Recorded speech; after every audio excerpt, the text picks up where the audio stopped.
welcome one and all to The Late Show. I am your host, Stephen Colbert. Ladies and gentlemen, please, friends at home, do not adjust your television set. Your eyes do not deceive you. Earlier today, in a pay-per-view event, I shaved off my mustache and said farewell to my vacation alter ego, Mr. Steven.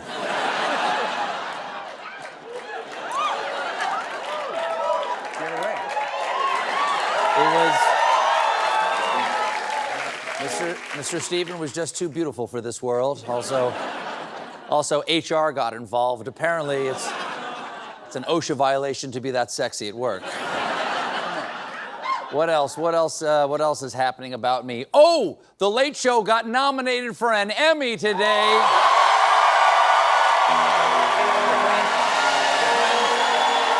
Thank you.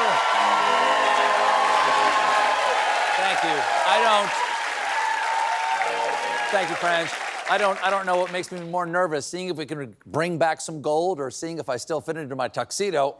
I want to thanks to the Academy for the nomination, and a special thanks to everyone who works so hard on the show, especially the writers of this show, who every night, bring it, rain or shine. Your hard work and brilliance has made this nomination possible. Right. Our fellow nominees are The Daily Show and Jimmy Kimmel Live, but the real winner will be my manager, James Baby Doll Dixon, who happens to represent me, Jimmy, and Jon Stewart. So no matter who wins, he will be spending the night with two losers. Anyway, see you guys there.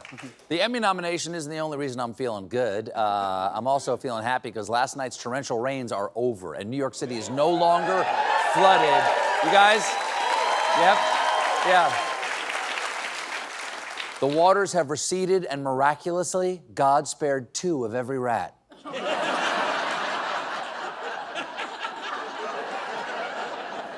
That technically means there's twice as many rats now.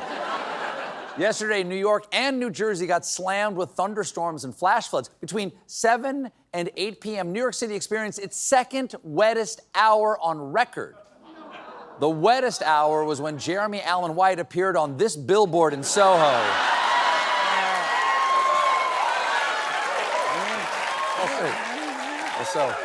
Also broke some heat records. The city's emergency management department issued a warning to residents telling people who live in basement apartments to be ready to move to higher ground.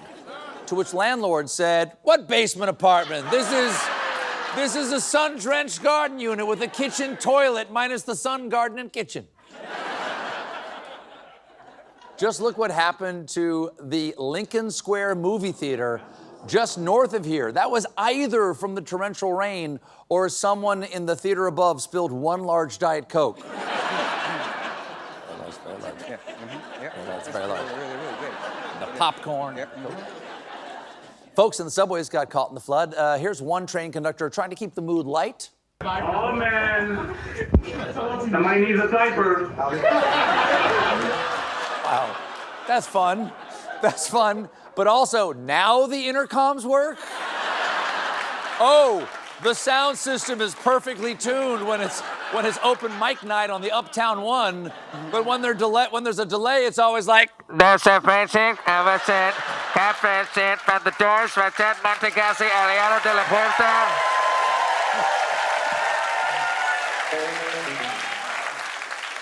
Next stop, Lake Ronkonkoma.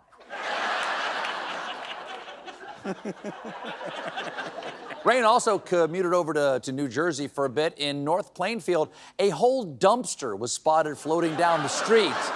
I gotta say, the new Cybertruck looks pretty cool.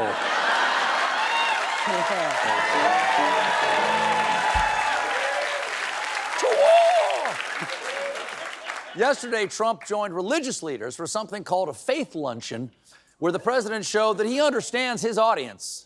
You're very much into God in this room, and it's very nice. Everybody's got their thing, I guess. You folks love the guy in the sky with the magic beanstalk. I'm more into golf, and many people are saying Jeffrey Epstein. Now.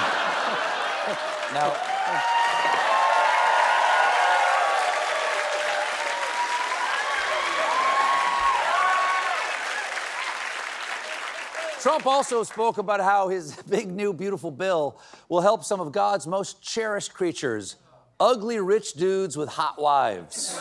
I said to one guy, he's a very, very unattractive man, but he's smart and he's rich. And I said, you better hope we get this thing passed because your wife will be gone within about 2 minutes.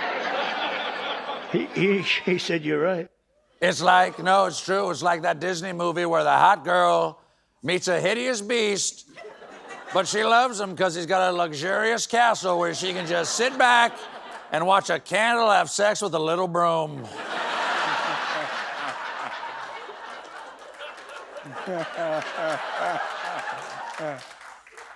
Tale as old as time. A long pause.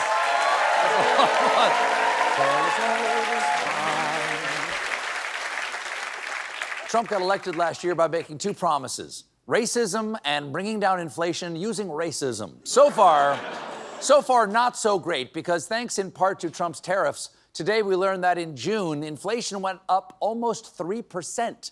And it could be about to get worse, because Trump just threatened that starting in August, he's slapping a 30% tariff on European goods. Yeah. No more European goods. Now we'll have to settle for European bads. I'm looking at you, toilet with two buttons. Why? I'm just pushing them both. I'm launching missiles in there. Why two? Do we have to synchronize our key turns to flush the toilet? Specifically, these tariffs could increase prices of things like French cheese, Italian leather goods, German electronics, and Spanish pharmaceuticals. Spanish pharmaceuticals? But we can't lose las drogas. I fly all the way to Barcelona for my Fanic. My Vanac. Winemakers are especially anxious because, as one pointed out, the 30% tariff on wine would be virtually an embargo on 80% of Italian wine. That's 80%. They're gonna need to update that scene from Silence of the Lambs. I ate his liver with some fava beans and a nice Mike's Hard Lemonade. That'd be good, though. With a fava bean, the citrus. Oh, where am I going? It's not just across the pond, it's also across the Rio Grande, because the U.S. is imposing a 17% duty on fresh Mexican tomatoes in an effort to rebuild the shrinking U.S. tomato industry. In other words, when it comes to tomatoes, the U.S. is trying to catch up.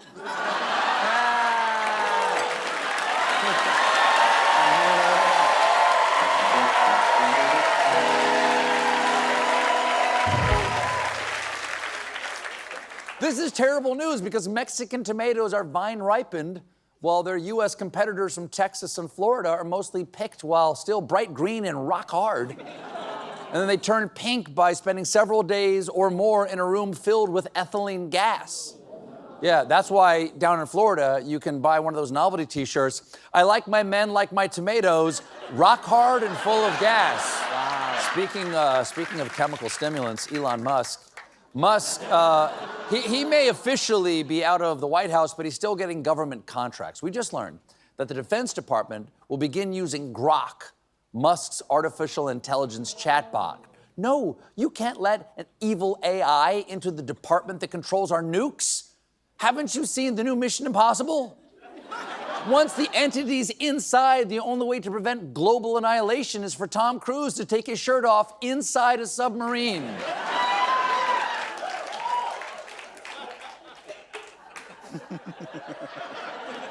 That's why he took his shirt off. What you just did is why he took his shirt off. This is especially questionable because just last week, Musk's AI, it went rogue on Twitter, going on anti-Semitic rants and referring to itself as Mecha Hitler. Yeah, which must have been particularly upsetting to Elon, because Mecha Hitler was going to be the name of his next kid. But that is not pronounced that. That's how it's spelled. But if it makes you feel any safer, the military won't be using only Elon's Nazi bot, because the DoD announced it also gave similar contracts to AI programs run by Google, Anthropic, and OpenAI. This is such a bad idea. So far, the only thing AI has been really consistently good at is producing perfectly crispy homemade French fries with a fraction of the oil. Wait, that's an air fryer. Still waiting on AI. We're still waiting on AI to be useful. In more tech news, hard drives with Beyoncé's unreleased music were stolen in Atlanta. Atlanta police, yeah, it's sad, isn't it? Atlanta police say they have no suspects. So there's no way of knowing who stole Beyoncé's songs. Totally unrelated.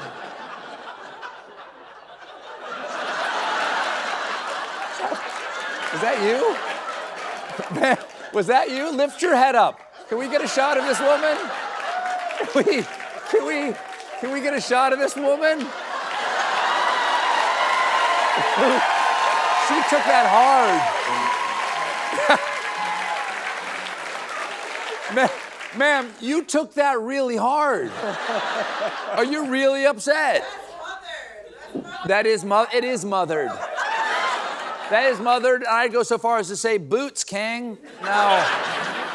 I don't know what any of what we just said means. Anyway, totally unrelated. Someone get that woman a Xanax. Totally unrelated. I don't know. Totally unrelated, I'm excited to announce my new album, I Am Stephen Fierce. I've got a great show for you tonight, and so do we.